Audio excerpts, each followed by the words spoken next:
Welcome बच्चों, मैं channel race science classes में आप सबों का स्वागत। आज हम लोग क्लास 12 का फिजिक्स यानी करंट का पहला चैप्टर स्टडी करने जा रहे हैं, जिसमें सबसे पहला चैप्टर है इलेक्ट्रिक करंट, विद्युत धारा।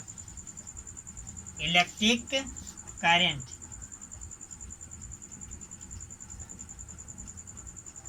विद्युत धारा। इलेक्ट्रिक करंट, विद्युत धारा। विद्युत धारा के बारे में हम लोग जानकारी लेने जा रहे हैं। तो सबसे पहले इसमें जानना होगा हम लोग को विद्युत धारा है क्या। आप समझिए, विद्युत धारा किसे कहते हैं। तो धारा, आप लोग पदार्थ के बारे में पढ़े होंगे, मेटर। आप मेटर के बारे में पढ़ चुके हैं। मेटर किसको कहते हैं, पदार्थ किसको कहते हैं।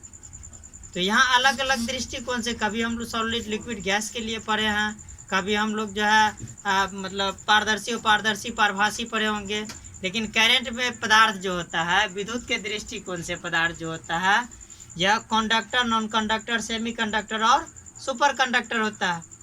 कंडक्टर जिसमें विद्युत धारा या इलेक्ट्रिक करंट आसानी से पास हो सके, विद्युत धारा या इलेक्ट्रिक करंट आसानी से पास हो सके, उसे कंडक्टर। इसमें ऑल मेटल आ जाता है। नॉन कंडक्टर जिसमें विद्युत धारा या इलेक्ट्रॉन का प्रवाह नहीं होता है। जब विद्युत धारा या इलेक्ट्रॉन का प्रवाह बिल्कुल नहीं होगा तो वो नॉन कंडक्टर हो जाएगा। जैसे मैं ले लेंगे रबर, प्लास्टिक, सूखी लकड़ी, ढेर सारे ऐसा उदाहरण है। सेमीकंडक्टर में आ जाएगा जो सेमीकंडक्टर में आ जाएगा जो वैसा पदार्थ जिसमें विद्युत धारा या इलेक्ट्रॉन का प्रवाह क्या होता है, आंशिक रूप से होता है, कम बहुत होता है।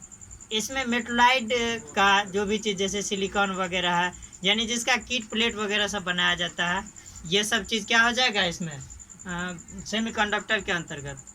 और सुपर कंडक्टर वैसा पदार्थ जिसमें विद्युत धारा, वैसा पदार्थ जिसमें विद्युत धारा या इलेक्ट्रिक करंट बहुत तेज़ी से प्रभावित होता है। यानी इलेक्ट्रॉन का प्रवाह जो होगा, धारा का प्रवाह जो होगा, काफ़ी तेज़ी से होता है। जैसे सिल्वर है, मतलब जो है तांबा है, इस सब में विद्युत धारा इलेक्ट्रॉन का प्रवाह काफ़ी तेज़ी से होता है।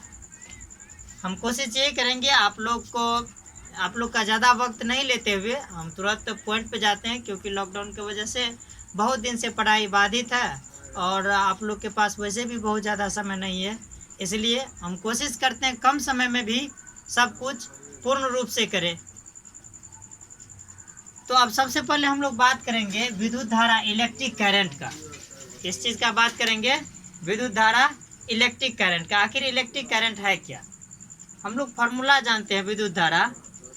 विद्युत धारा जैसे मान लीजिए I इक्वल टू होता है Q/T, I equal to Q/T, या इसी को Q बराबर फार्मूला हम लोग पढ़े थे फर्स्ट चैप्टर में electrostatics, Q equal to NE। अब बाय क्या T, क्योंकि Q इक्वल टू क्या होता है, NE होता है। यहाँ Q क्या है, चार्ज है, यानी I equal to charge by time, I equal to charge by time. इसे अगर अवकलन फॉर्म में लिखते हैं तो I इक्वल टू लिखते हैं हम लोग dQ/dt। अवकलन फॉर्म में dQ/dt, डिफरेंशिएशन Q का डिफरेंशिएशन T के सापेक्ष कर दिए, इसीलिए I बराबर dQ/dt हो गया। I बराबर dQ/dt। अब हम लोग देखते हैं, यानी इलेक्ट्रिक करंट के बारे में अगर देखते हैं तो विद्युत आवेश, परिभाषा अगर इसका लिखना चाहेंगे तो हम इस प्रकार से लिख सकते हैं, जो विद्युत आवेश में समय के सापेक्ष परिवर्तन की दर, विद्युत आवेश में समय के सापेक्ष परिवर्तन की दर, समय के सापेक्ष परिवर्तन की दर को विद्युत धारा कहते हैं। विद्युत आवेश में समय के सापेक्ष परिवर्तन की दर को विद्युत धारा कहते हैं। इसे आई द्वारा सूचित किया जाता है। किसे आई द्वारा किसे सूचित करते हैं? विद्युत धारा को। विद्युत धारा को इसे आई द्वारा सूचित किया जाता है। यह अदिश राशि होता है, स्केलर क्वांटिटी, यह अदिश राशि होता है। तो हम लोग ऐसे परिभाषा, पहले परिभाषाएं लिखेंगे, उसके बाद ये फॉर्मूला नोट्स कर लेंगे।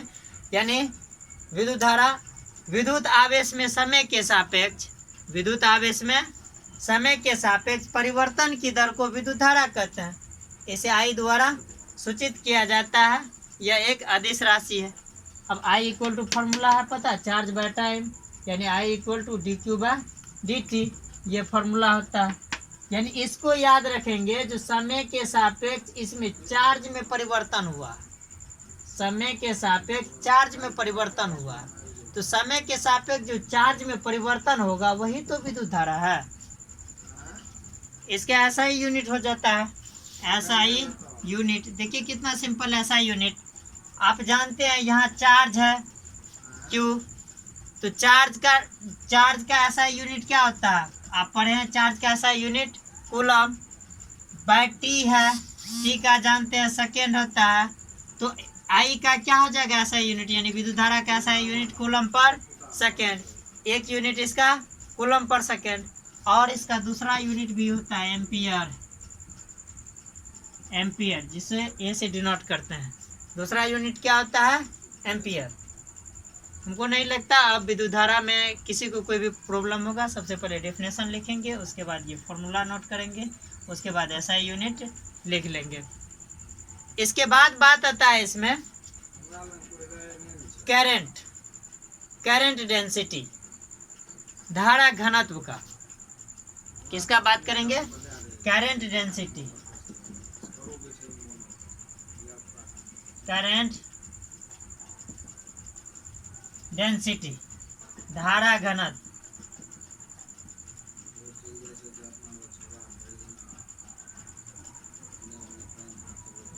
धारा घनत्व, करंट डेंसिटी, धारा घनत्व के बारे में हम लोग जानते हैं। करंट डेंसिटी क्या है?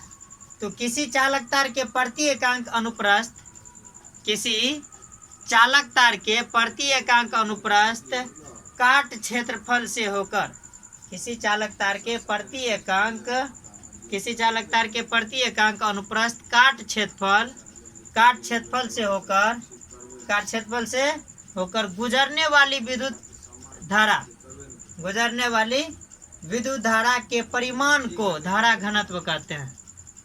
विद्युत धारा के परिमाण को धारा घनत्व कहते हैं। यानी किसी चालक तार के प्रति एकांक अनुप्रस्थ काट क्षेत्रफल से, किसी चालक तार के प्रति एकांक अनुप्रस्थ काट क्षेत्रफल से, किसी चालक के प्रति एकांक अनुप्रस्थ काट क्षेत्रफल से होकर गुजरने वाली विद्युत धारा के परिमाण को, गुजरने वाली विद्युत धारा के परिमाण को धारा घनत्व कहते हैं। यह कौन सी राशि है? यह सदिश राशि है, यह वेक्टर क्वांटिटी सदिश राशि है। इसे जे द्वारा सूचित किया जाता है, जे। अब देखिए जे इक्वल टू फॉर्मूला हो जाता है, J equal to I by ए, जहाँ यह जे जो है, यह एम्पियर नहीं, जे यहाँ आई इलेक्ट्रिक करंट, जे हो गया धारा घनत्व करंट डेंसिटी, आई हो गया इलेक्ट्रिक करंट, अब बाय ये हो जाएगा एरिया क्षेत्रफल। अगर हम इसका डायमेंशन लिखना चाहेंगे तो dimension formula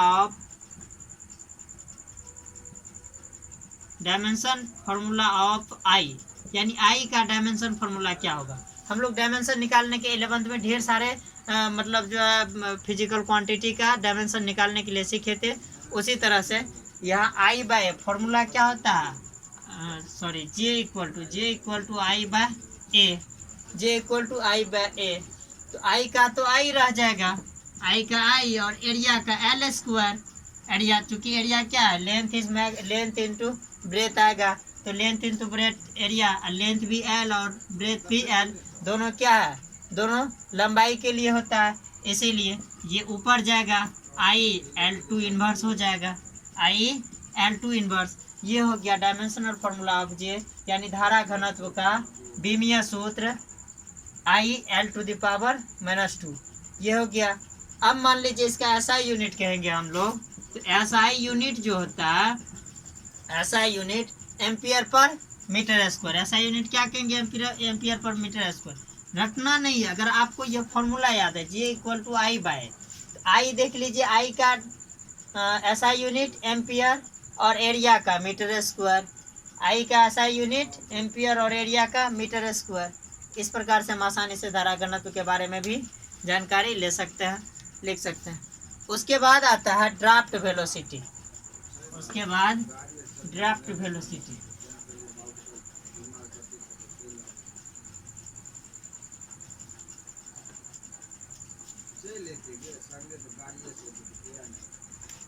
draft velocity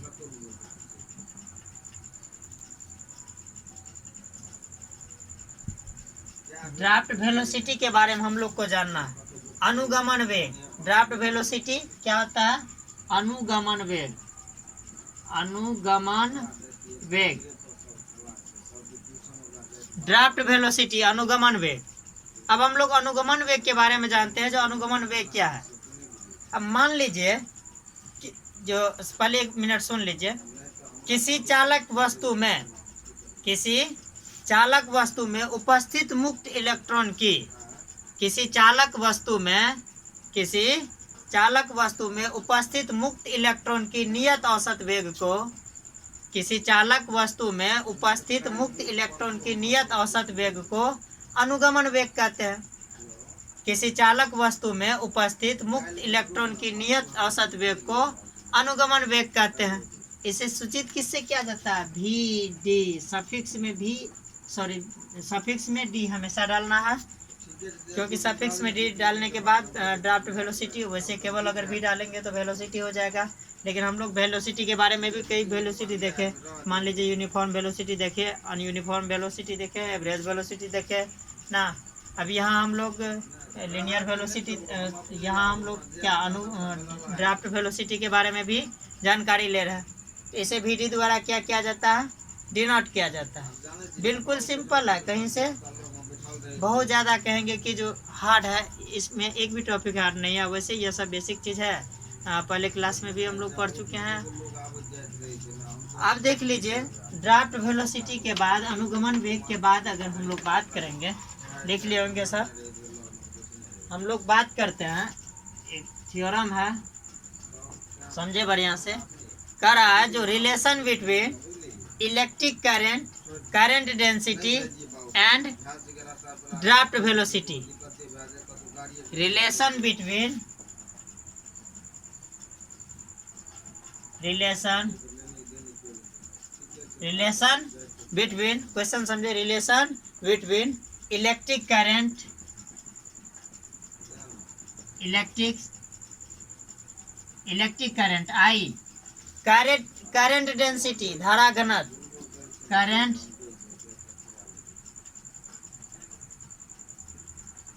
current density धारा घनत्व, करंट डेंसिटी धारा घनत्व, और उसके बाद क्या लेंगे हम लोग? ड्राफ्ट वेलोसिटी एंड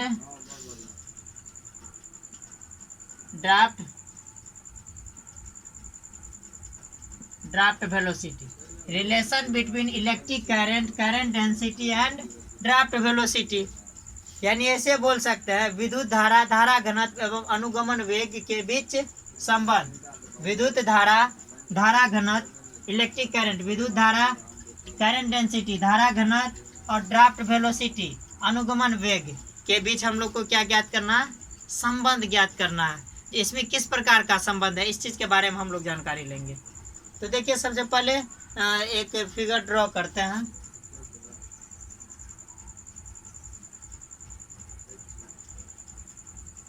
इसमें एक सेल लगाएंगे, एक प्लग कुंजी लगाएंगे। ये पॉजिटिव चार्ज, ये नेगेटिव चार्ज।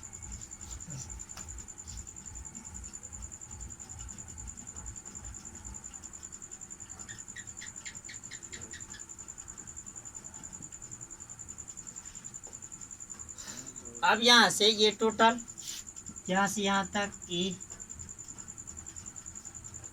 और यहाँ मान लेते हैं इस एक एरिया छोटा सा पार्ट्स के लिए एरिया के लिए ले लेते हैं। मान लेते हैं इसका एरिया यहाँ ये है, इससे होकर गुजरने वाली विद्युत धारा आई है। धारा क्या है? आई है। आई क्या है? जा रहा है कुंजी को कैसे डिनोट करते हैं? यहाँ से यहाँ तक की लंबाई L हो गया, और इसमें नंबर ऑफ इलेक्ट्रॉन जो होगा वो क्या हो जाएगा, और अंदर का जो वेग होगा यानी VD हो जाएगा निगेटिव N। अब L लंबाई का है, देख लीजिए आसानी से, कुछ नहीं, मान लेते हैं PQ एक चालक तार है। क्या है? चालक तार है। इसको P मान लीजिए और ये Q। PQ एक क्या है? चालक तार है।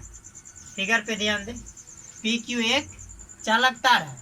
PQ चालक तार है जिसकी लंबाई एवं अनुप्रस्थ कार्य क्षेत्रफल, जिसकी लंबाई एवं अनुप्रस्थ काट क्षेत्रफल L एवं A है।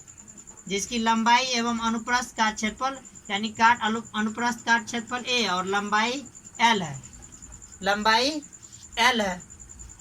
समझ पा रहे हैं?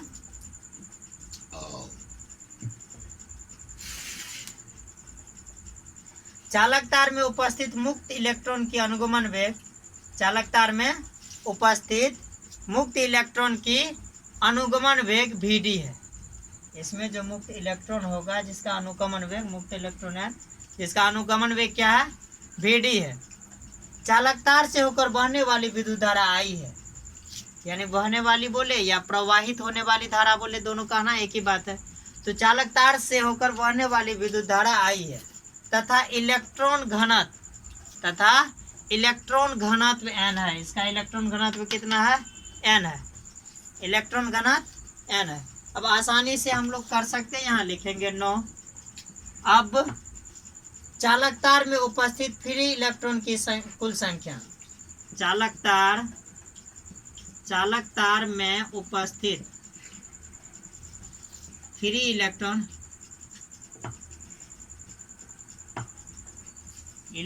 की संख्या, चालक तार में उपस्थित फ्री इलेक्ट्रॉन की संख्या या कुल संख्या बोलते हैं। ठीक, संख्या यानी N equal to volume of conductor wire, electron density, that is N equal to volume of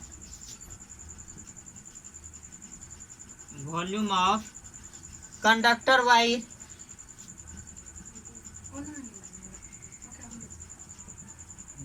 volume of conductor wire, electron density।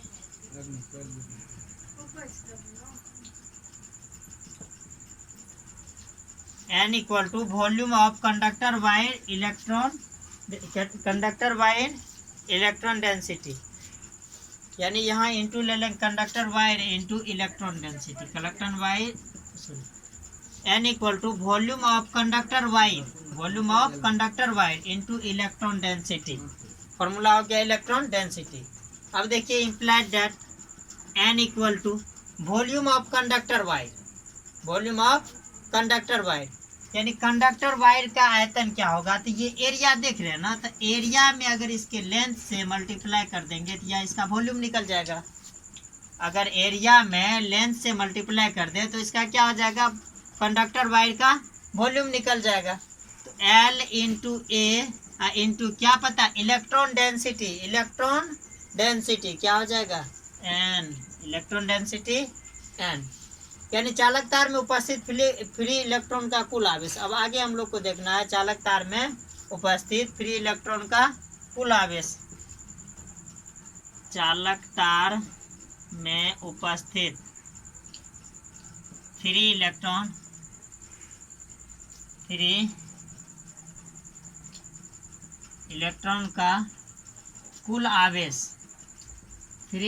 का कुल आवेश, चालक तार में उपस्थित फ्री इलेक्ट्रॉन का कुल आवेश, यानी Q बराबर Q इक्वल टू, हम लोग ऐसे जानते थे जो Q equal to N E होता है, Q equal to N E होता है, ये जानते थे हम लोग। Q इक्वल टू क्या होता है, एन ई होता है, इसमें किसी को कोई दिक्कत नहीं।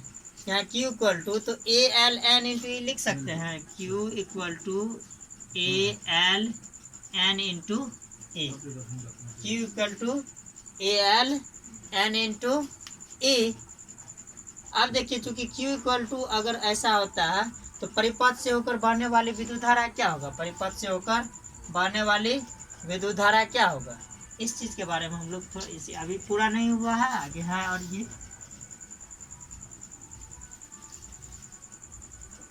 देखिए चालकतार में परिपथ से होकर बहने वाली विद्युत धारा, परिपथ से होकर बहने वाली विद्युत धारा, परिपथ से होकर बहने वाली विद्युत धारा, डेट इज आई बराबर, that is I equal to होता है Q बाय टी। सबको पता है विद्युत धारा, अभी भी चर्चा किए हैं, I equal to Q by T. अब Q का वैल्यू हम लोग को पता है, ये Q का वैल्यू पता है, इस Q के वैल्यू को इसमें रख देंगे। आई इक्वल टू Q की जगह क्या हो जाएगा, A L N into E, A L N into E by क्या, T, A L N into E by T. अब देखिए चूंकि वेलोसिटी इक्वल टू हम लोग फॉर्मूला जानते हैं, फिगर मिटा देते हैं, आप लोग कॉपी में नोट कर लिए होंगे। चूंकि वेलोसिटी इक्वल टू, चूंकि इसको इक्वेशन 1 मान लो, velocity equal to displacement by time.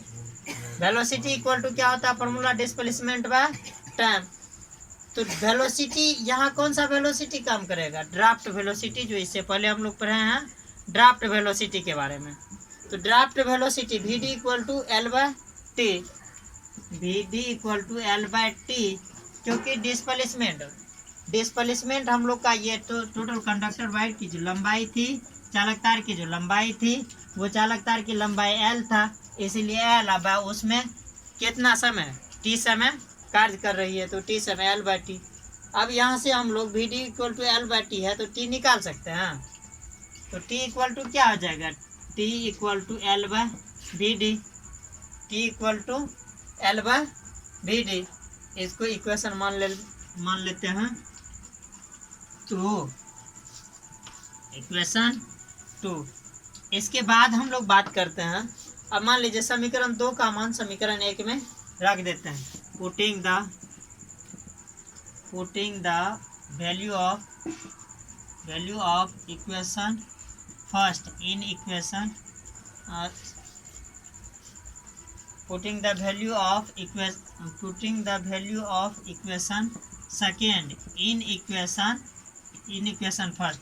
समीकरण 2 का मान समीकरण 1 में रखने पर, समीकरण 2 का मान समीकरण 1 में रख देंगे, तो आई इक्वल टू हम लोग को क्या पता था, I equal to A L N into E by T, और टी का वैल्यू पता है A L N into E by T का वैल्यू क्या पता है, एल बाय वी डी, ये पलट जाएगा, I equal to A L N into E अब बाय कितना, into V D by L L cancel, I equal to क्या, A N E into V D हो गया, A N E into V D.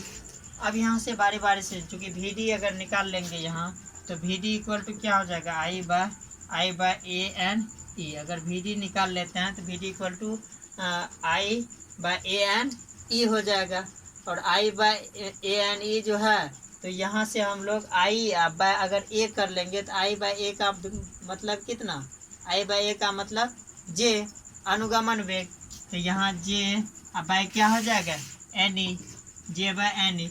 यहाँ देखिए V D equal to I by A N E equal to J by N ई।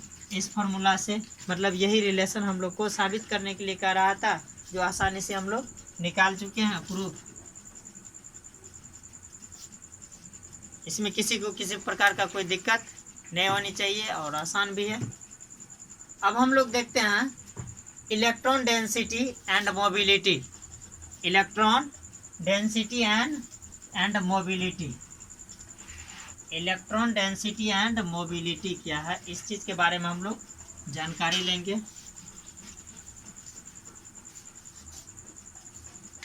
देखिए, electron density and mobility, electron density and mobility, electron density and mobility.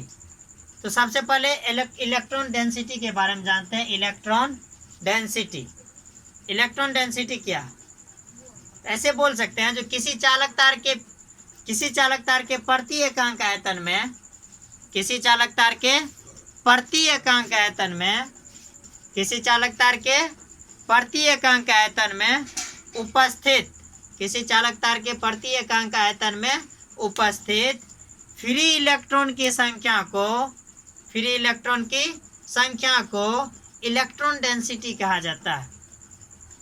Free electron की संख्या को electron density कहा जाता है। इसे n द्वारा सूचित किया जाता है।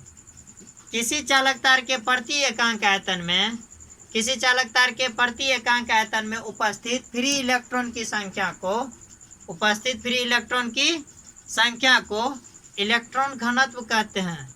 इसे n द्वारा सूचित किया जाता है। अब देखिए फॉर्मूला होता है electron density equal two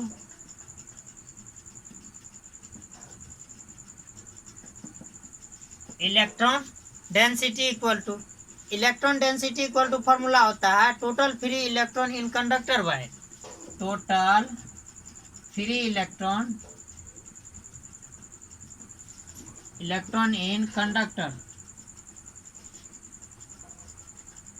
wire, total free electron in conductor wire, total free electron in conductor wire by volume of wire, volume of wire, electron density equal to total free electron in conductor wire by volume of wire। यही तो है electron density. अब इसके बाद बात आता है mobility के बारे में भी हम लोग जाने।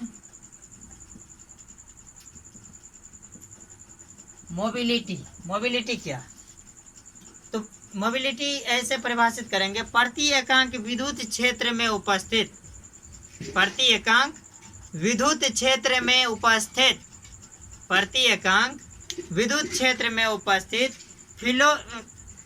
प्रति एकांक विद्युत क्षेत्र में उपस्थित फ्री इलेक्ट्रॉन के अनुगमन वेग को, फ्री इलेक्ट्रॉन के अनुगमन वेग के परिमाण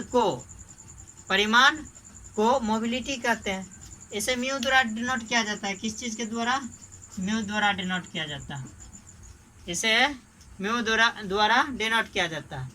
तो प्रति एकांक विद्युत क्षेत्र में उपस्थित, प्रति एकांक विद्युत क्षेत्र में उपस्थित फ्री इलेक्ट्रॉन के अनुगमन वेग के परिमाण को, फ्री इलेक्ट्रॉन के अनुगमन वेग के परिमाण को मोबिलिटी कहते हैं। इसे म्यू द्वारा सूचित किया जाता है। That is mu equal to V D by E. यहाँ वी डी क्या हो जाएगा?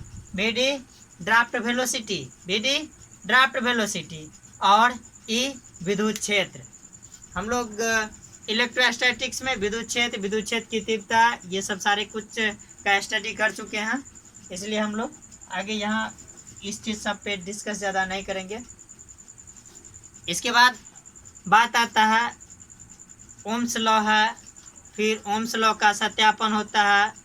उसके बाद विद्युत प्रतिरोध एवं विद्युत चालकता है। उसके बाद हम लोग पढ़ेंगे ग्रुपिंग ऑफ रेसिस्टेंस के बारे में, ठीक, पैरेलल के बारे में। उसके बाद इसमें कलर रेसिस्टेंस है, इन सभी चीज़ के बारे में। तो इन सभी चीज़ यानी नेक्स्ट वीडियो में हम लोग स्टडी करेंगे ओम्स लॉ के बारे में। ओम्स लॉ से शुरुआत करेंगे, जहाँ तक हो सके कोशिश करेंगे वहाँ तक ले जाए। और आप लोग को जितना भी वीडियो मिल रहा, कोशिश करें अधिक से अधिक, एक बार नहीं, 2 बार नहीं, 50 बार देखें और समझे, स्टडी करें। जहाँ नहीं भी समझ में आवे कमेंट करें, ताकि हमें पता चले जो आपको कहाँ परेशानी हो रहा है, उस चीज़ को दूर करने का सतत प्रयास करेंगे। और अगर समझ में आ जाए, बेहतर लगे, तो उस स्थिति में आप लोग उसे लाइक कर दीजिए ताकि हमें इस चीज़ का एहसास हो जाए जो आपको वीडियो अच्छा लगा और आप समझ रहे हैं। धन्यवाद। मिलते हैं नेक्स्ट वीडियो में फिर।